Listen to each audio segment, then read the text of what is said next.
Hello everyone and welcome to Driver's Therapy. In today's video, we're going to be doing the Honda S800 update number 16. Woohoo! And we're really excited. So let's go ahead and get started. All right, everyone, this is the front grille for the S800. And essentially it's a big piece of aluminum or metal. I'm not sure. Let's test it real quick. We could figure out what it is right away. I've got a magnet.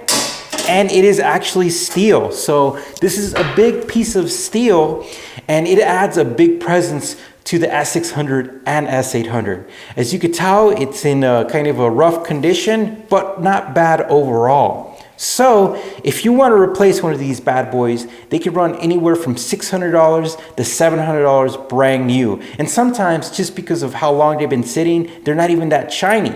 So if you want to get it re-chromed, we did get a quote from the place that did our headlights and they came out amazing, and it's $600, and that is a lot. But we become friends and returning customers at Pro Coating here in Grand Junction.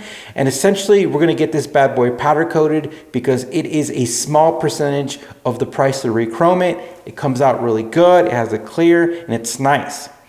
Now, this is our car and we're gonna add our own twist to it. So we're not gonna go chrome and we're not gonna go aluminum. We're actually gonna go black. But what's really cool is we might even do the emblem a different color, but it's gonna look really neat because the black grille always actually looks kind of cool, in my opinion. So anyways, we're excited. We're gonna drop it off at Pro Coating here in Grand Junction and should get it back in a couple of weeks, but this should come out really cool. Now, this is a piece for the center console of the S800, and this is where your switches go for the wiper and the choke and the lighting and some other stuff. But as you can tell, it's aluminum. Yep.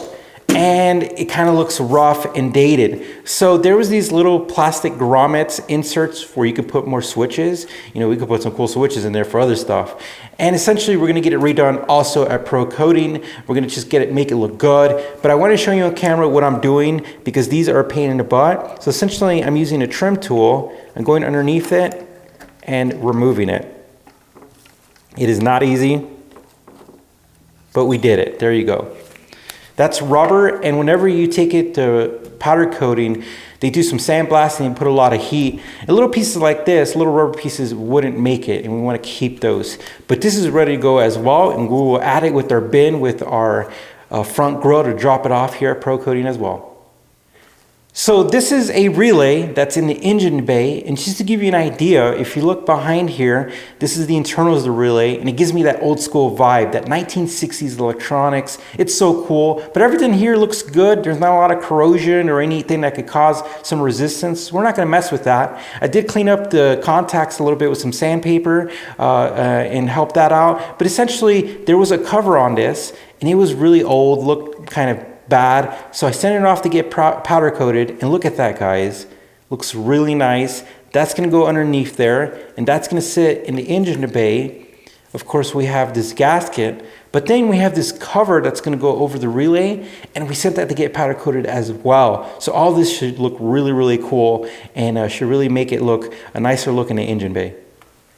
Okay, ladies and gentlemen, look at this hood prop that Ronnie Lucasen sent us. Now, Ronnie is super awesome. He has been sending me parts that I need, and I am super grateful. He is really, really cool, and he's the gentleman who sold me the car, and I can't express how much I appreciate that he's standing by his sale, and he's a good guy. All right, guys, so what I'm gonna do is we're gonna have this powder coated, but inside here, it's a different type of material that definitely won't make it through the powder coating process. So there's a cotter pin here, and we're gonna have to essentially remove this cotter pin like I'm doing right now. And then we're going to remove the stuff that's not gonna make it during the powder coating process. Give me a quick second. There we go. Let me tell you, this little cotter pin, I could tell that it's definitely going to need replacing because it feels really old. and to be honest with you, you know, I've been working on cars for a long time, guys, and it is really interesting to see how metals and plastics and stuff really, you know, how it really changes in properties over time. You know, things get soft, they get brittle, and it's interesting. All right, guys, so let's take this out. And one of the things I want to do is I want to remember where this went, so I'm going to get a quick marker real quick, and make a note on that. All right, so I've got a marker and that fell out.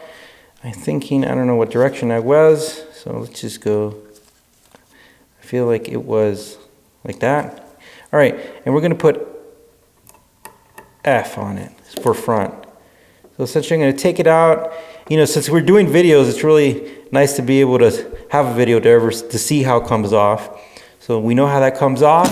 And now this is just pure metal and it can go get powder coated and be ready to go to be new.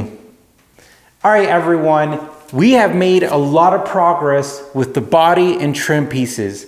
And it's really exciting to see it happen.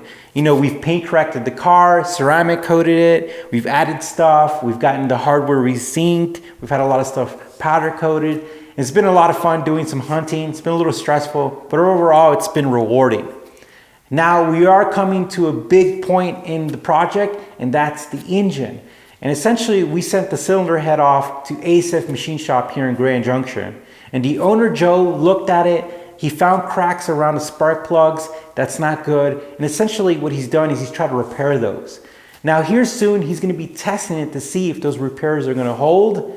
And if they don't, the cylinder head is not gonna be good at all. That's gonna put us in a tricky situation because without a cylinder head, we're not gonna be able to put this engine together. Essentially, I'm gonna have to source one, I'm gonna have to look for one, I'm gonna have to pay for one.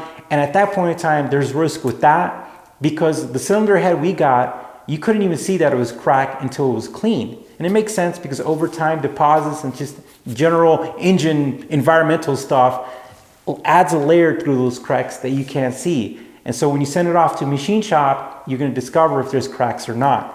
So we're kind of in a tricky situation. I'm hoping we could use it. I'm hoping we could put the engine together. But if we can't, we're gonna try to see what our options are. But there's still a possibility that we'll have to do an engine swap, which is really not something that I wanna do. But it's one of those things that no matter what, we're gonna get this car running either with the original engine or an aftermarket engine, but I will definitely be looking for the original engine. All right, guys, well, most of all, thank you for watching. You inspire us, you encourage us, and we really appreciate all the help and guidance. And thank you again, Ronnie, for helping us out so much. We really appreciate the parts. Well, guys, you guys stay safe, take care, hit the like button. Please subscribe, that helps us grow, that helps the S800 become popular, and it helps people know more about it and get it out there. Well, guys, you take care, and we'll see you soon.